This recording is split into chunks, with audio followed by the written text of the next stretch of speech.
Fearscape Media Network, exploring the unknown, one podcast at a time.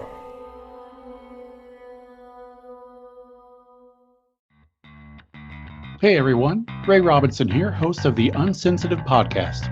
You're probably wondering, what does unsensitive mean?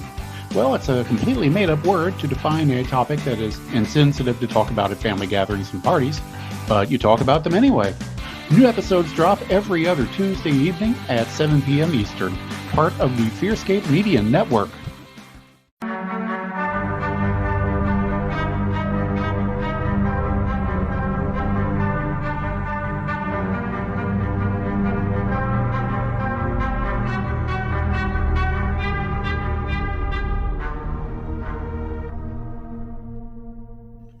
Hello, and welcome to The Antagonists, an all-villain podcast. I'm Sam, I'm your host. I see the moon outside with its evil grin. I'm the man with no name, Lance Wayne, your other host. What just happened there? Sorry, I was possessed by King Diamond for a little bit. I didn't get a lot of sleep, so... I didn't either, but I just don't start shouting off like random weird poetry. Well, I should have went to sleep, but somebody is on their third episode of a podcast, and I got to deal with their diva fucking bullshit. So, excuse me, what the fuck is that supposed to mean? Exactly how I said it. Poetry. That wasn't poetry either. King Diamond. I zero idea who King Diamond is. Damon. King Damond. See, I felt like it should be like more French or some shit. King Damond. He's a metal singer from back in the day. Yep, no, not at all. Oh, well, okay. But hey, Lance, I feel like you're pretty excited about this one. Do you want to share who we are going to be discussing this week? We are going to be discussing the devil's favorite demon, the big red machine, through hellfire and brimstone, ladies and gentlemen. We are going to be talking about Kane. WWE superstar. And from what I've been reading, I've known for this for quite a while, but mayor of Knox County, Tennessee now also. So all right. I mean, hey, everybody's got to have a day job, even demons, I suppose. I guess so. So, Lance, I know very little about wrestling. I used to watch a little bit, but my experience with Kane from the time that I watched wrestling, because I only watched from like 2010 to 2012, and I believe I was just going to say, he should have been pretty active then. Oh, yeah. I'm pretty sure he was like teaming up with the Big Show around the time that, teaming up with the Big Show again around the time that I was watching him. But tell me, so like, what was your experience with Kane and how you first saw him? Did you see like when he first came into the WWF? Oh my God. I don't want this to sound over dramatic, but like, but it's just my first. It's weird because my first introduction to Kane, I'm probably not gonna be saying anything right. Was actually my first, pretty much my first introduction into wrestling. Really? I was 9 years old, and I don't know if you're old enough to remember. 'Cause you're a little younger than me. But do you remember when wrestling was like the thing from about 98 to maybe 2001, 2002? I'm sure that it was. I mean, I was alive during that time, obviously, but it wasn't really the thing in whatever circles that I ran through. So it was beating Monday Night Football in the ratings. It was the number one rated show. That time was just amazing in my life. I was like, but anyway, let me get on. Okay, so I was about 9 years old. And I mean, of course, everybody's heard of wrestling and whatnot, and I wasn't really into it. I was into my horror movies and comics and whatever. But it was right around the time of Steve Austin was Stone Cold Steve Austin, right? I do. I know a fair amount of wrestling things, just not a lot. Well, I mean, the big names, the Hulk Hogan, yeah. Well, this was back when, he was just on top. He was the biggest thing since sliced bread. Mm-hmm. And like I said, I wasn't really paying much attention to it then. But my sister had a boyfriend at the time who was super into it.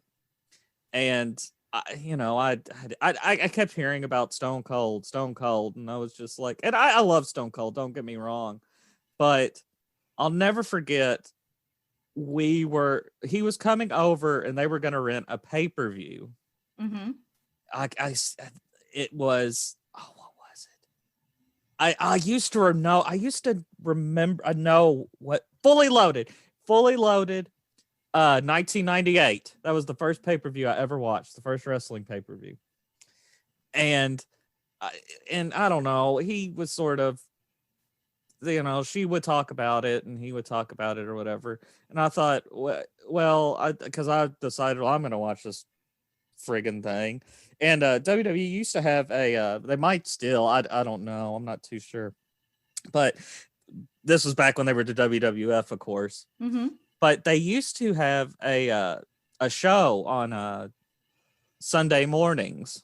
It was called Live Wire, WWF Live Wire. Like the Mountain Dew? Sure. And like the Motley Crue song. Oh, okay. That too, I guess. Let's just go with the Motley Crue song. It's cooler. Yeah, the Mountain Dew really didn't taste that great anyway. Yeah. But anyway, I happened to catch it. Mm-hmm. And it changed my life. Because like I said, I didn't know much about wrestling. I knew who Hulk Hogan was at that point, and I knew that Stone Cold was a wrestler. But you got to understand, this is a kid who grew up you know me. I haven't grown up much since then. Nope, you're about the same height as you were when you were 9. I'm pretty sure. All right, well, I'm gonna go. Lance, no, don't go, please. I'm gonna go. I don't know enough about Kane to talk about him by myself. But anyway, I'm obsessed with horror films and monsters and whatever. Mm-hmm.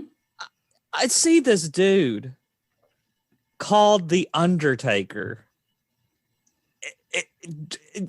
I'm dressed in all black, coming out to the ring with these fucking death, these bells, in the arena going completely black, and he's, just kicking everybody's ass. And then I find out he has a brother who wears a mask. It was the coolest thing up to that, or maybe still I'd ever seen him in my life up to that point. Because it was just like every horror movie, superhero I'd ever was alive. You know what I mean? Yeah. It was just I don't know, blew me away. I was just like, oh my God, this is what wrestling is. And I was, man, hook, line, and sinker. I was done. So from that point was when you really started to be like, I'm just gonna watch all the wrestling. All of it, man. All of it. And I mean, it was just, and I always liked, I guess I mean, hell, we're doing a podcast called The Antagonist that's all about villains. I mean, I don't think it's that odd for me to say I tended to like the bad guys, That makes sense. Yeah, I just always, I don't know. It used to drive my dad crazy. For some reason, it used to drive my dad crazy. Cause why do you like all the bad guys? I was just like, I just do. And I loved those. I just loved those wrestlers that were sort of dark, like like obviously the Undertaker. I mean, you know who the Undertaker is, don't you? Yeah, I know who the Undertaker is. Yeah. Tombstone. Well, yeah, and I was really big into Sting too when he was doing his whole crow. I mean, I still am. I'm still a huge fan of Sting. When he was doing his whole crow thing, and I mean, I don't know. And Kane was right up there. Kane, I still to this day, I've got. I mean, I think I told you just the other day I bought a Kane T-shirt.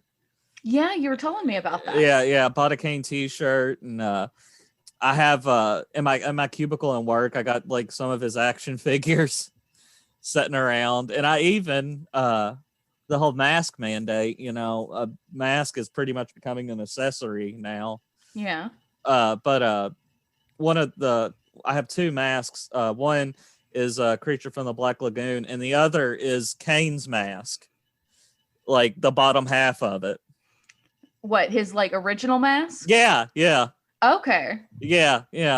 I bought that off of WWE.com, like right when the whole mask mandate was going in to order and stuff. But finally, you have a reason to wear Kane's mask and it pretty not much be a weird thing. Yeah, pretty much. Like that's what I don't get about some of these people that bitch about having to wear masks or whatever. Because you see a lot of them, and I mean, well, you see a lot of them too. They're having fun with it, and people always are asking me about the masks I'm wearing, and I'm like, hey, if we gotta wear them, you know what I mean? I'm just excited that I don't have to actually like smile at people anymore, and I can just much easier hide my disdain and disinterest in the world around me. That's pretty much how I am too. But the thing is, when you wear a mask like that, like I do, I mean, just today, somebody was like, "What is your mask of?" And then you got to take 15 minutes to explain. Well, is this wrestler? Blah blah blah. See, I mean, it's kind of like when people would wear like hats or whatever with something written across it, or a T-shirt or anything. Yeah, you automatically have to then address, explain, and defend whatever your choice in clothing is. And now it's masks too. Yeah. Pretty much. I don't really get so much. People tell me with the Creature from the Black Lagoon mask, because it's like the bottom half of his face too, so it has like the fangs and the gills and stuff. Yeah. But people, I'll be sitting there talking to people, and I'll notice they're like looking at the mask. They're not looking at me. And they're like, that's so distracting. Just like, well, okay, I'm sorry. And then the Kane one, I'm always, what is that? What is it? And I'm like, I'm surprised more people don't know. Cause like I said, if you're around my age, like you, I mean, wrestling was just the thing for, like I said, that it was like 98 to about 2001, 2002. It just, everybody watched it. At least here. Honestly, I don't even know if my parents would have let me watch it at that really? time. I mean, because I would have been around like 98. So I'd have been about like 7 years old, around that time. I think that if I came to my parents and said that I want to watch, I'm done with My Little Pony or whatever the hell I was watching at that time. I want to start watching grown men beat the shit out of each other. They would have looked at me like I was insane. Well, and it would have been a very big switch for me, at least, to go into wrestling from. I was very sheltered as a child. Well, and I don't know how much of the like how much of the like videos you watch from sort of around that time in wrestling.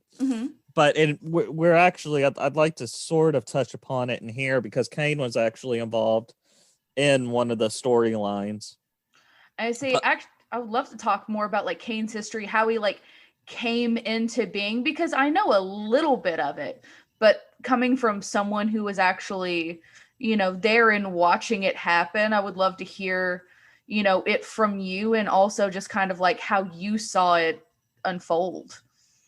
All right. Well, okay. Well, then let's go ahead and have a brief overview, shall we, of those who are not are the uninitiated. Is that what I always say? I can't remember. Something along those lines.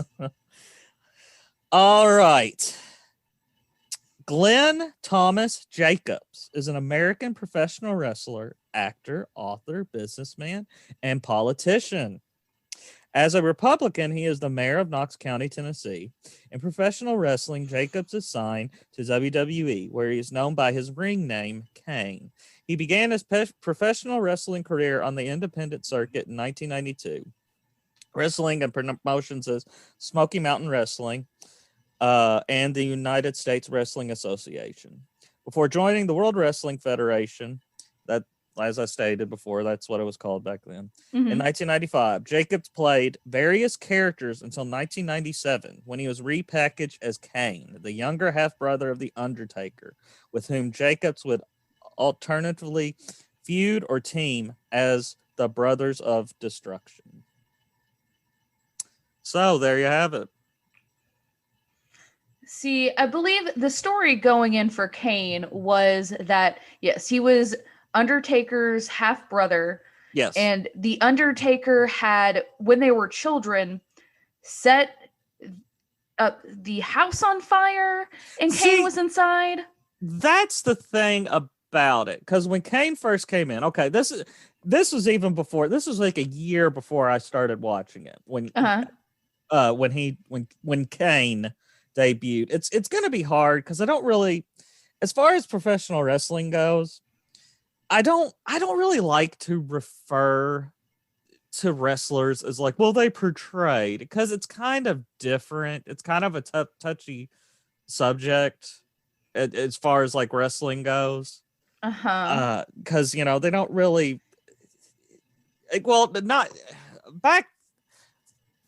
It was kind of starting to die out around this time, but there for a while you had this thing called, and I mean, I hate even knowing this because I feel like I'm not a wrestler. I shouldn't. Hell, maybe we should have Brad on here.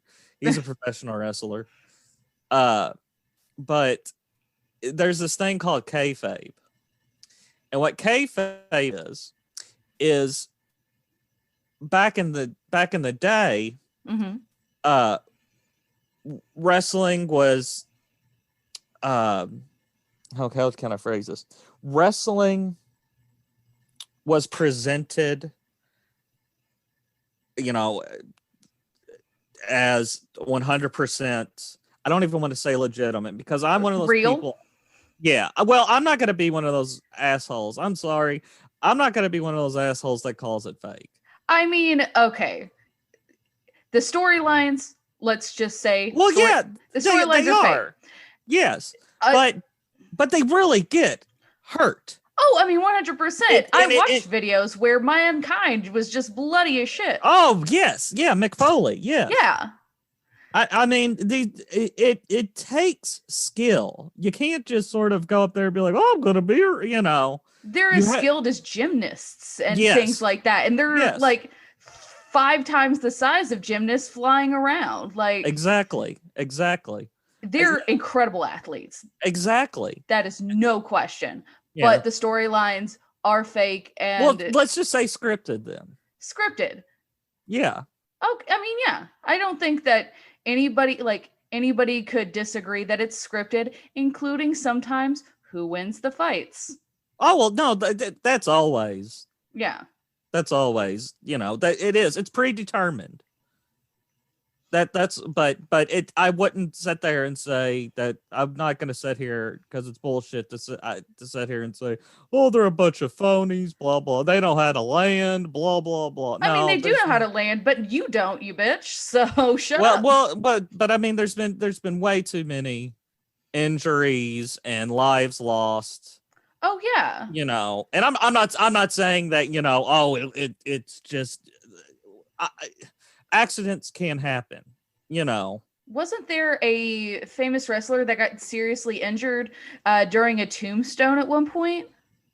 Yes, that was Steve Austin, actually. Yeah, I remember hearing about that. That like apparently, I guess didn't move his neck correctly or something happened or whatever. And when the tombstone happened, like legit fucking hurt him. Oh yeah, Steve Austin, and that's when Steve Austin was getting ready to, fucking explode too. Owen Hart dropped him on his head incorrectly and broke his fucking neck pretty much. Yeah, like I mean, the things that they're doing in there are dangerous. That is no question. All right. Well, let me get off my soapbox and kind of just finish off explaining kayfabe. But kayfabe, it was pretty much just sort of a slang term for the wrestlers and people within the wrestling business. It was whatever your persona was, you portrayed that persona in and outside of the ring. Okay. Yeah. So, I mean, Jim Cornette, who is a historian of wrestling and one of the greatest managers of all time, he has a ton of stories of people pulling knives out on him, people, because as far as other people were, because the audience was concerned, it was legitimate when you came out and you said, Kentucky sucks, or whatever. People, they believed, What? Yes. Oh man. Because it was, and like I said, it wasn't the 80s, I guess. The 80s, because Vince McMahon, who owns the World Wrestling Federation, or World Wrestling Entertainment, douchebag. I don't know if he's a douchebag. I just don't like his face. I don't know. We'll do that. Maybe we can do, because he's you want to talk about one of wrestling's greatest villains. Oh yes. Gosh. I want to rag on him forever. Well, we'll cover him eventually, because he was, oh my gosh, he was a heat magnet. I'm sorry, any professional wrestlers. I'm not trying, because I don't like when fans use the terms either, but heat is slang for when a wrestler has heat, that's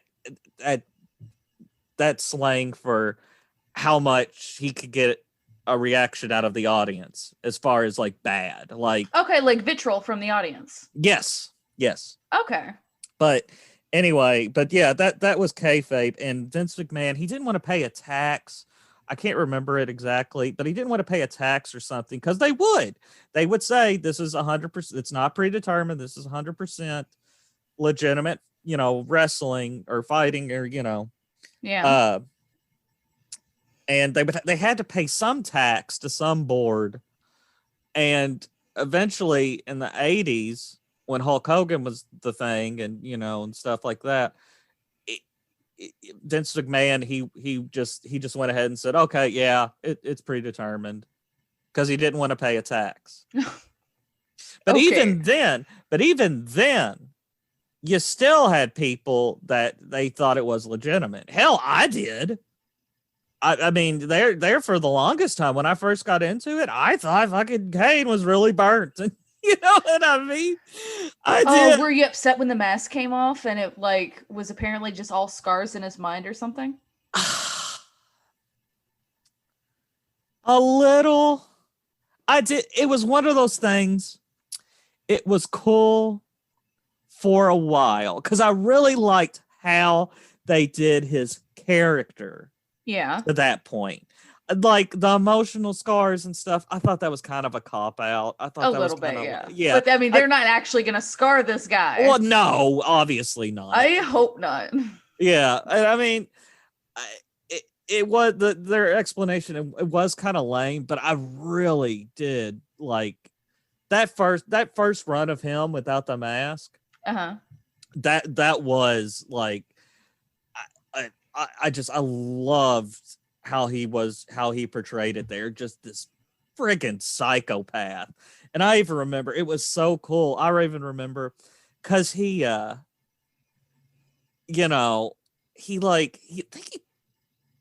think this was afterwards that he started coming to the ring like this. But he tuned at around this time because he took the mask off and he just started going berserk. Mm-hmm. He just started taking out everybody. It didn't matter if they were a good, if they were a good guy or a bad guy. He just was out of his mind. Yeah. And he at the end of a Raw, he tombstoned Linda McMahon, Vince McMahon's wife. Oh wait, yes, I think I saw that video. Yeah. And so according to the storyline, he was what do they call it? Detained or whatever. He was sent to a psych ward or something like that. Yeah. So for the longest, it lasted for maybe a couple of months, but when he would come to the ring, he would be shackled, and these nurses would follow him to the ring. Oh dear. And they would unlock, when it was time for the match, they'd unlock his shackles. And I thought that was cool. You know what I mean? I mean, that's dedication to a bit. Well, I thought that was cool, because just I don't know. I ate that stuff up. But yeah, I forgot how we even started off. I don't know, because see, I have a little bit of a concern, and I don't know how you're gonna feel about it. All right. But I don't know if maybe, just watching what I have and, reading through what the Kane backstory is, especially where he came from and sort of things that have happened. I don't know if I look at Kane as a villain. Really? Yes. Okay. So the story, that him and Undertaker were brothers, or half brothers, as they would find out later, and that Undertaker accidentally set fire to the funeral home or wherever it was that they were. He thought that Kane died, but Paul Bearer, Kane's dad. Well, okay, let's go ahead. Let's go. Have we even gone over that storyline? Yeah. Let's go ahead. And let's knock out the beginnings of Kane. The beginning. Yeah, because this is what I've understood from it or whatever.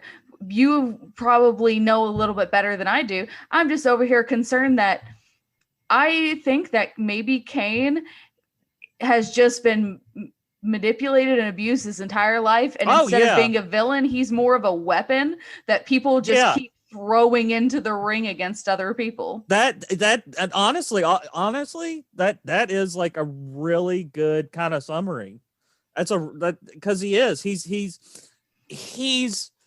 a monster, but he has a ton of pathos. Like Frankenstein, like the Frankenstein monster. Yes, I was thinking about that. He seems a lot like the Frankenstein monster. Someone created the being that he is today. Yes. But okay, let's go ahead and let's get this backstory out of the way. But okay.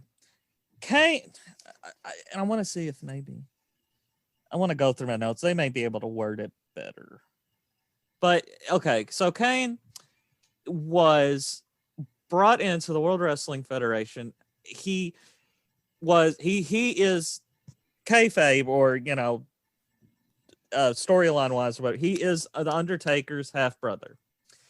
Kane's father is the notorious, infamous, legendary wrestling manager Paul Bearer, who was the Undertaker's manager for the longest time. And so they ran Kane's mom and dad. They ran, Kane and the Undertaker's. Well, I guess, oh my God, I'm mixing myself up here. Kane and the Undertaker's mother and father ran a mortuary. Mm-hmm. And Paul Bearer was I guess you would say intern. Yeah, intern assistant at this mortuary. He had an affair with the Undertaker's mother. Ew. Sorry. I just know Paul Bearer, and that's just an automatic ew. Yeah, but anyway,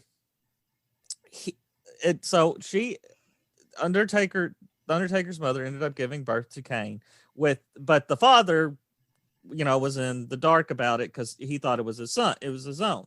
Mm-hmm. Okay. So anyway, the Undertaker, and they've kind of retconned it throughout the years. Yeah. But depending on what story you want to believe, the Undertaker, when they were young children, was playing with matches, and it was either an accident or he intended to, whichever story you believe. But he set fire to this where they live, this mortuary. So killed both of the Undertaker's parents. Undertaker ran off. Well, and he left his brother for dead, pretty much. Okay. Well, it turns out his brother is alive, and Paul Bearer knew it the whole time. He's been, I think they sometimes say that he was in like a mental ward. An asylum of some sort. Yeah. And so the Undertaker and Paul Bearer goes on to manage the Undertaker for all these years. They have a falling out. Around 97, Paul Bearer starts, getting in the Undertaker's face saying, Kane's alive! Kane's alive! And the Undertaker is kind of being hush-hush about it, telling Paul Bearer to shut up and whatnot. Well, I believe it was 97. Was it Bad Blood? I think it was Hell in the Cell. Well, yeah, that was the match. I'm trying to remember the name. But you're right. Yeah, it was the first ever Hell in the Cell match. It was between one of my favorites of all time, Shawn Michaels. And it was him and the Undertaker. Mm-hmm. And they, it is. I mean, I suggest, even if you're not a wrestling fan, go and watch this match. It is pretty brutal, and watch old school wrestling. It's fun. Yeah. But anyway, they they have a slobber knocker, as JR would say, the famous wrestling announcer. Uh-huh. And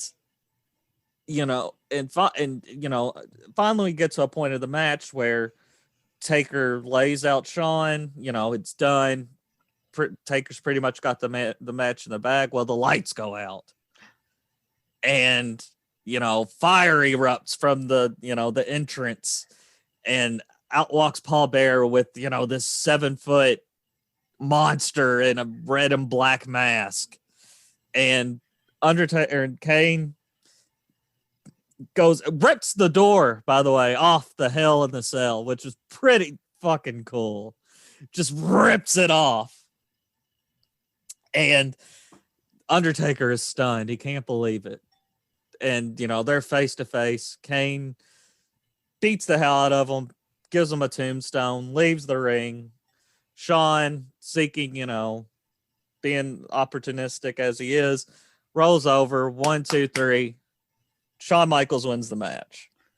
I also would like to throw out that during this emotional family meeting, he thought his brother was dead. You just have some announcer in the background just being this dorky shit, being like, it's gotta be Kane. It's gotta be Kane. It's Vince. Yeah. It's gotta be Kane. It's Vince. That's Vince on commentary. Is that it? Okay. Cause I was watching it, and I swear to God, I about died laughing.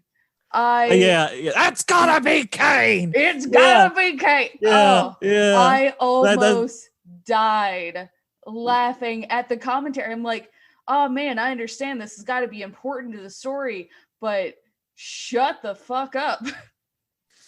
Yeah, and I mean that's the thing, because Kane's first run, mm-hmm. he was a villain. He was portrayed as a villain. Yeah. because around that time when it was, finally brought out, to the public or whatever, it was Undertaker saying it was a mistake. I didn't mean to. I thought Kane was dead. Paul Bearer, like you said, essentially has this walking, breathing weapon of mass destruction. Yeah. It saying wants to seek revenge on the Undertaker by using Kane because he knows Kane is his equal, pretty much. They're both about the same size. Oh yeah, they're big boys. Yeah, and and for the longest time, Taker was like, it's so, and yeah, it can get a little, it can get a little hokey. You know what I mean? Melodramatic. Yeah, but I mean, I don't know. I still watch, kind of retrospectives on it and stuff. And it's still pretty cool to me. It's just like this gothic, Shakespearean, He's my brother. Yeah. I mean, you even had Taker saying things like, I will not fight my own flesh and blood. You know what I mean? Oh yeah, like very melodramatic in that sense. Yeah. And it's just, I don't know. It gets me, as hokey as it can get sometimes. It gets me. I don't know why. And hokey's not necessarily bad.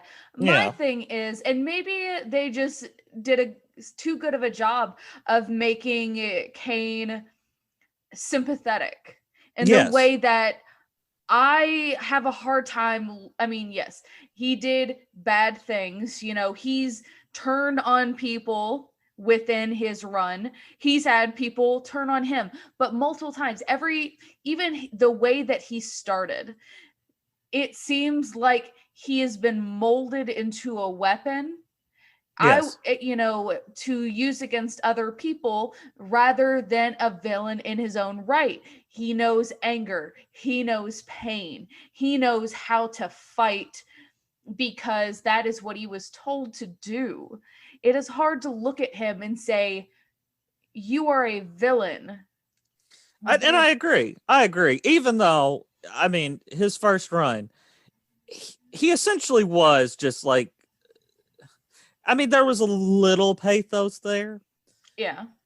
But he essentially was just almost a straight up villain. Because, like, in one instance, they show him demolishing the tombstones of the Undertaker's mother and father with a sledgehammer. Honestly, I'm gonna call it justified. Oh well, but then okay. Here's the thing. This is what finally, because this was going on this went on for months. Okay. Undertaker saying, I'm not fighting him. I mean, Kane would come out and he would out in the middle of other people's matches. Yeah. And just as a way of saying, come on, come get me. Mm-hmm. And the Undertaker refused. The thing that broke the Undertaker, essentially, was it was Royal Rumble. God, 90. It had to be 97. Mm-hmm. Had to be 97. And if I'm wrong, people please correct me or whatever. But the Undertaker was in a title match with Shawn Michaels. It was a casket match. Do you know what a casket match is? I don't, but I can infer. Well, it just to sum it up, it's where it's an Undertaker's, like specialty match, pretty much. Okay. A casket is brought ringside. The first person to put their opponent in the casket, shut the lid and everything, wins. Okay, yeah, seems like reasonable. All right. Well, anyway. So, he's having this heavyweight title match with Shawn Michaels. Uh-huh. Kane comes out, and from what I can remember, Kane comes out and interrupts it and tosses Undertaker into the casket. Paul Bear's with him, of course. Locks the casket, pushes it up to the entrance, takes an axe and opens like a small and like bashes in like a small hole in the top, pours a whole thing of gasoline into the hole, and around then lights it on fire. I actually have a T-shirt of that moment, actually, of him just lighting a casket with his brother on fire. Pretty much. Well, there's this kind of this epic shot where the casket's on fire, and Paul Bear and Kane are standing in front of it, and they're kind of silhouette, Yeah. You see there, it's a cool image, but so pretty much, Kane's just murdered somebody on live television. You know what I mean? I get what you're saying. Yeah, he's just murdered somebody on live television. But, they go, they just walk away. Because, that's what happens when you murder somebody on live television. You just walk away. Yeah, they just walk away. Well, the paramedics and stuff come out, open the casket. The casket is empty. Ooh. Who would have guessed that they didn't actually set someone on fire on live television? Yeah, but that was it. Like, that's part of our Undertaker's, gimmick is he can pull off stunts like this. Yeah. Anybody? No, go ahead. Oh, I was gonna say, granted, I don't know what the Undertaker's powers are, but isn't it often assumed that Kane's powers has something to do with manipulating fire, which is why they have the pyrotechnics? Yeah, and I don't know. I try not to get into that too much because that's why not? It's fun. That's kind of pushing the suspension of disbelief for me, a little bit. But I mean, sometimes, there's a lot. I mean, as a kid, I was like, oh God, I mean, I legit thought Undertaker was just like this dude who hung out in a cemetery. You know what I mean? I can see that. When I was a kid, and I was like, I want to do that. Hang out in cemeteries? I still do. I still want to be this Lord of Darkness. I'm just. I thought you just wanted to be some dude hanging out in a cemetery. Oh, I mean, I guess I can do that. I mean, you can. I'm not the Lord of Darkness, but I am a Mister of the Dark. So. So. That's not this podcast. Shut up. Well, whatever. Anyway, and that was finally the straw that broke the camel's back, as far as Undertaker was concerned. And they had, I don't know. I consider it a classic because it was the first time they ever met as far as a legitimate, match. But it was WrestleMania 14? Yes. Yeah. WrestleMania 14, they met for in their first one-on-one encounter. And I don't know, as a kid, it was pretty crazy because, when Taker did the pile driver or the tombstone pile driver, that was it. You knew the match was over. You knew it was done. It took 3 tombstones to put Kane out.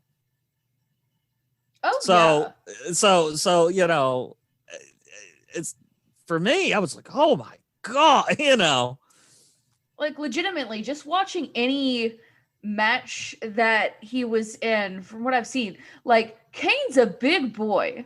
Kane's a real big boy, and just seeing people fly. I was watching a match where he was against. Who was the dude who acted like he was a vampire that was hanging out with Edge for a little bit? Gangrel. Yeah. It was Gangrel and Christian. And Christian just flies at Kane's chest at one point and just bounces off as if someone just threw a corn chip at him. Yeah. It's ridiculous. It's even more impressive with those two guys like Kane and Undertaker. For their size, they are so agile. Especially a lot of the crap Taker pulled off over the years. Oh, yeah. I was watching Undertaker. I don't know if you hear that. That is some douchebag with a motorcycle who wants you to know he has a motorcycle. It may be the Undertaker. He runs out on a motorcycle. It might be the Undertaker. Yeah, in which case. He's probably like, why aren't you covering me? Douchebags. I mean, probably, because I might be under the impression that Undertaker's more of a villain, but besides the point. Oh, okay. Wow, that's interesting. Anyways, that is another time. Yeah. But, okay, go ahead. Go on. oh gosh, I was gonna say something before douchebag, and I completely forgot what it was. What was I talking about?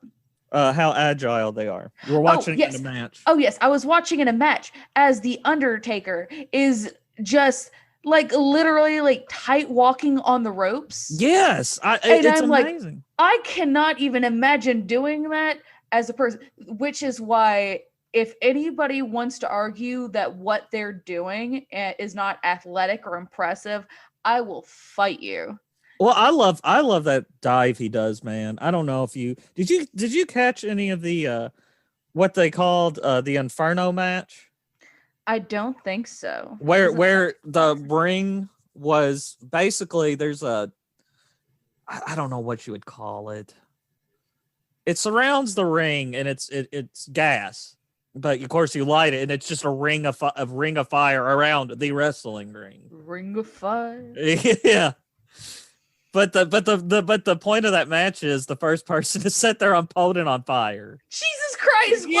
What year was this? Because this had to be 98. Yeah, it had to be in the 90s because in the 90s they had like no rules. I watched one where I think it was Kane and Mankind, and Mankind just like throwing out actual thumbtacks and they're rolling around in them. At one point you just see Kane's ass, it's covered in thumbtacks as they're and I'm just like, this is ridiculous, why is this happening? And it was the one where Stone Cold busts in and starts beating up Kane, and then Undertaker is trying to like get into the cage, so Vince McMahon starts to like raise it up. Yeah, yeah. I remember that. Yeah. Oh man, that was so. God, I missed. There was like a lot of. Don't get me wrong. There was I kind of was trying to touch upon it a little earlier. There was a lot of like stupid shit around this time. Yeah. A lot, and as a kid I didn't think anything of it, but you look back and like there's a lot of shit. I mean, even Kane has a storyline where like they did the storyline like once or twice where one of the valets, one of the girls that would come to the ring, one of the women that would come to the ring with the wrestlers, like they were, and it wasn't real, but they were pregnant. Oh wait, yes. And then something would happen, and they would have a miscarriage. You know what I mean? Like, you don't need to fucking do that in wrestling. Oh yeah, there was it was one where one of the girls thought she was pregnant with some other guy's kid, and then Kane's like, "It's mine," and then someone pushes Kane into the girl, and apparently it causes her to have a miscarriage. Yeah, that was when he was with Lita. Yeah, and I'm like, that's ridiculous. Yeah. Well, they did that storyline. That wasn't the only time they did that storyline. Why'd they do it more than once? It was unnecessary the first time. Yeah, like that's stupid. You don't need to do that. Like, and it was, and they call this the Attitude Era because the writer Vince Russo, their main writer back then, he got all this crap from supposedly from Jerry Springer, because this is when Jerry Springer was big. Oh my gosh. Okay, so it makes so much more sense now, and I hate it more. Yeah, but I mean, but like I think the whole, and like I said, it can get hokey at times, but I think the whole Kane and Undertaker stuff is some of the best stuff out of that era. I mean, I can agree with that. It's just, I don't know. Like I said, I believe that they've just made Kane so sympathetic. Well, they did eventually. They did, because he got so popular. And even coming in with the idea, like, granted, I don't know at what point these different plot points were introduced or anything like that. But just looking at it overall, because I'm having to look at it from the past, because I wasn't watching it when it was happening, but just the general idea that, his brother left him for dead, and then he was taken by his actual father to stay in a mental asylum, and then just basically being trained to be this weapon to take out whoever his father, pallbearer, wanted, eventually meaning his own flesh and blood brother, who had maybe possibly attempted to kill him, or at least didn't want to kill him, but at the same time didn't do anything to stop it or help him. And then there are multiple times throughout where he is, just turned against, and where he is just, being turned on his head. Yeah. And I'm not saying that he's not a bad guy. Yeah. But it almost feels like he's the tool rather than the villain controlling it. There was a really weird period, though. Yeah. I remember in kind of that first run of Kane, where, because there was this wrestling group, and they were the villains, and they were called the Corporation. Okay. And it was like Vince McMahon was the head of it. Makes sense. And I think like Shane McMahon, his son, was a part of it. The Big Boss Man, but Kane. But the thing was, Kane was only a part of it because Vince McMahon was like, if you don't stick with us and take out, the people I want you to, I'm sending you back to the nut house. That was pretty much, and it was weird because, I'll never forget. Because at this point I'm so little, I'm so involved in it, and I'm a huge Kane fan, of course. And there was this kid that lived across the street and who was super into it, and that's all we talked about morning, day, and night was wrestling. I'll never forget, like, they took out somebody. And Kane was like instrumental in taking out this person who was a good guy, because, like I said, the Corporation, they were all bad guys. Yeah. And they took out this one guy. And I remember the next day talking about it with my friend, and I was I was like, I don't think Kane really wanted to do that. We were being like super serious. I was like, I don't think he really wanted to do that. Oh. Well, and my friend was like, I think he fucking because he's fucking Kane. He's a crazy big ass monster, you know what I mean? But I was like, I don't think Kane wanted to do that. I can just imagine little Lance seeing like this big, monster guy and just being all like, he's not really all that bad. I don't think he really would have hurt that person. Well, because he wasn't. Vince McMahon was saying, hey, I'm going to, send you back to this hospital. Exactly. Pretty much this jail. And I think what finally turned him like full good, like, was do you remember China by any chance? I know the name. I'm not too familiar with her, but I know who she is vaguely. Well, she ditched DX. Do you remember DX? Oh shit, who's in DX? That didn't have Triple H in it. Yes, no? Yes, it did. Yeah. Oh shit. Yeah, okay. H. Fuck yeah, I got one right. Yeah. But she ditched DX to become a part of the Corporation. Okay. Well, how it ended up was like China kind of ended up, it was almost like a Beauty and the Beast type of thing. They never really, explicitly said, oh, they are in a relationship or anything like that. And it didn't entirely come off that way, but she was sort of there for a while. She was like Kane's conscience. Okay. You get what I'm saying? I get the vibe that you're going with. I'm just really afraid. Because I'm feeling really emotional about Kane, and did China hurt him? Yeah. Ah! I'm not okay with it. He's been fucked over with like everybody. I don't like it. And I always there's this really powerful image. I can think about it just like I saw it yesterday.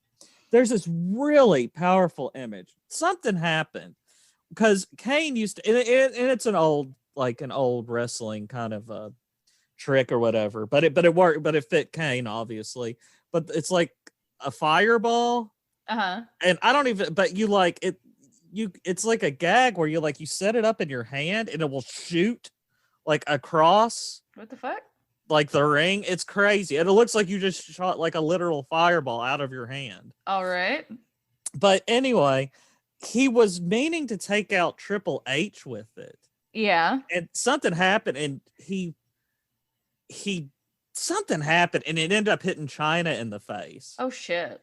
And so like he's freaking out, and he's carrying China to the back, and they showed like come back from commercial, and you see these like all these like paramedics and stuff are like trying to be like chill him out and like be like, okay, we need her, we need to take her to the hospital, and he's just holding her like this, almost like King Kong or something. Oh my god. And he's like sitting in this corner with her, and he's like, freaking out. It's a really powerful image.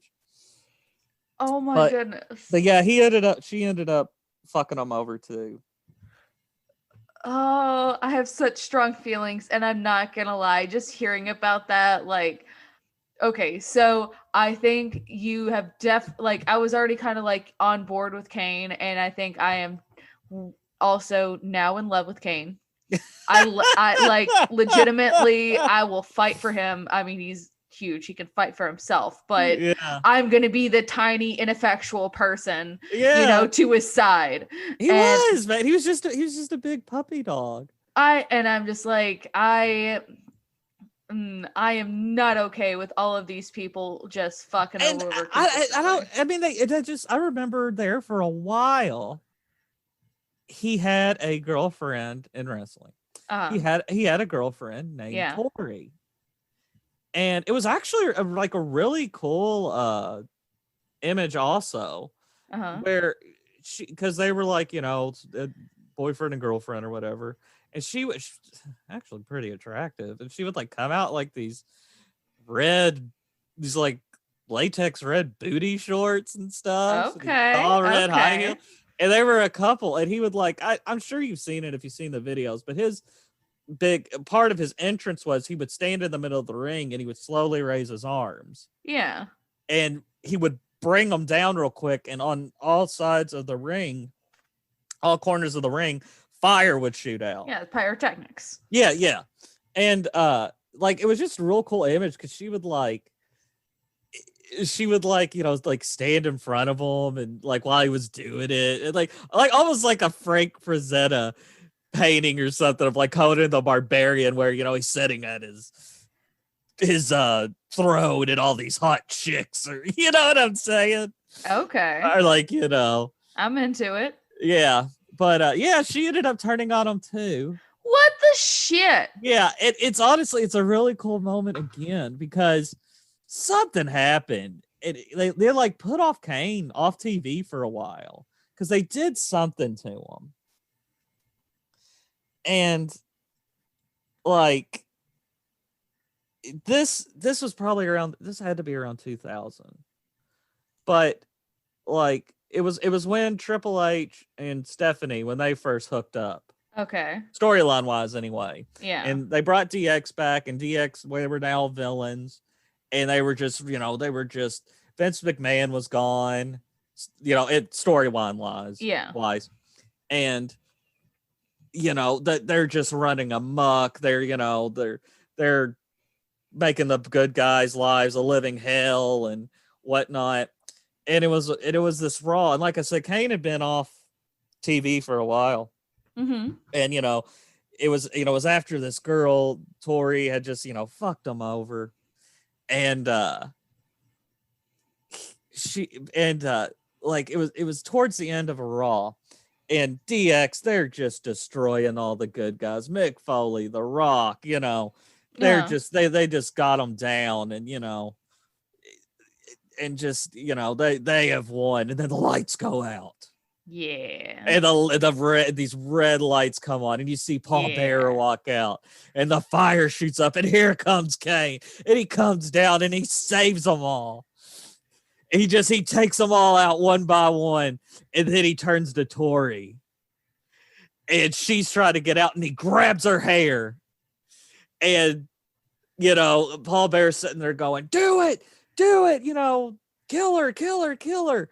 And you can see, and this is really good acting on the part of Glenn Jacobs, because he had that mask on, because for the longest time it covered his mouth too. Yeah. And you could just tell he is just having this internal struggle. Do I do it? And or whatever. And he has her by the hair, and he finally, he's acting like, okay, well, I'm just gonna let her go. I'm just gonna let her go. And then so, he kind of lets her go and backs off. You think, oh, well, then he fucking grabs her again, and he gives her a tombstone. Oh, shit. And it was just the coolest thing ever. And she was like wearing a neck brace for the next few episodes of it was just so cool. Oh, man. Oh, man, this has been a trip, man. I know. I've got to ask, though. Okay, so I feel like Kane, amazing, and we've got to rate him on being a villain. So how do you think we should, out of 5, what should we rate him? Like, what is our scale this week? 5 symbolic scarrings. Ooh, 5 symbolic scarrings. I would like to throw out there 5 inevitable betrayals. 5 inevitable. Let's see if I can say it first. 5 inevitable betrayals. I like yours better. 5 inevitable betrayals. Yes. Okay, so I'm gonna actually need you to go first on this one, because I feel like I need your insights on how you're gonna rate him as a villain for me. All right. I agree with you for the most part. Like, as far as like his overall career, I don't know. It's just that I'm just gonna base it on his first run, initial run, just because that was just such a big part of my childhood and whatnot.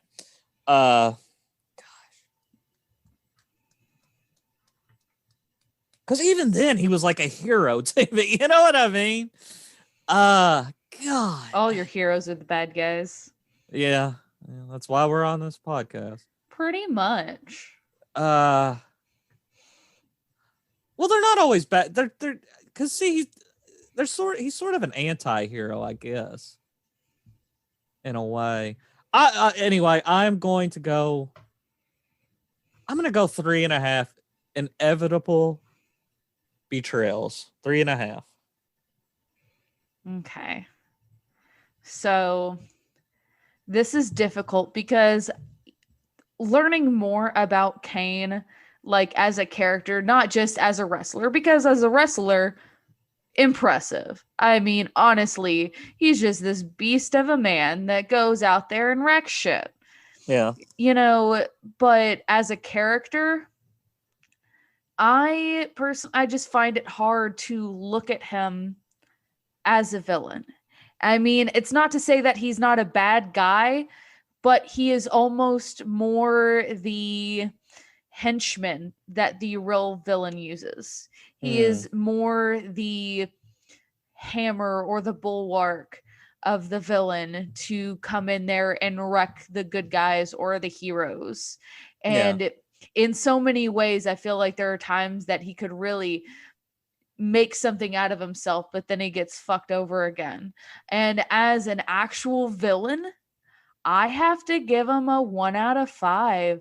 I can see it. As a character, 5 out of 5. Love him. But as a villain, I give him a 1 out of 5. And, you know, I mean, who knows? Maybe he'll get it's still going, I think. And so, you know, maybe he'll get a character arc where he can actually be like legitimately evil. That would be fun. Yeah. Yeah, because and that is weird that you say Undertaker is more of the villain, because on it for the longest, I mean, up until his retirement, he, for the most part, he was always seen as like a good guy, like a hero.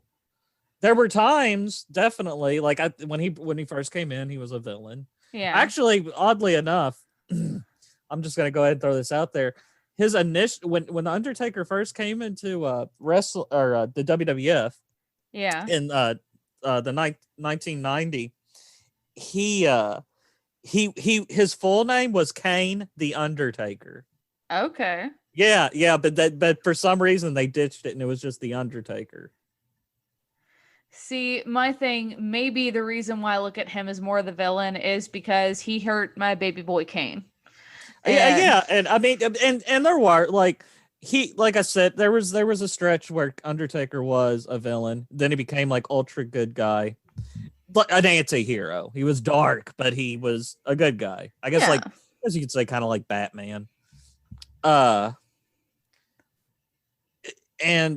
then I remember in the 90s, I remember always getting shit when I liked it in the 90s, because I think the only reason they turned him into a bad guy for the most part, well, one, I think guys like Stone Cold and The Rock just needed somebody to fight. You know what I mean? Of course. Like somebody formidable. But I think honestly, it's just because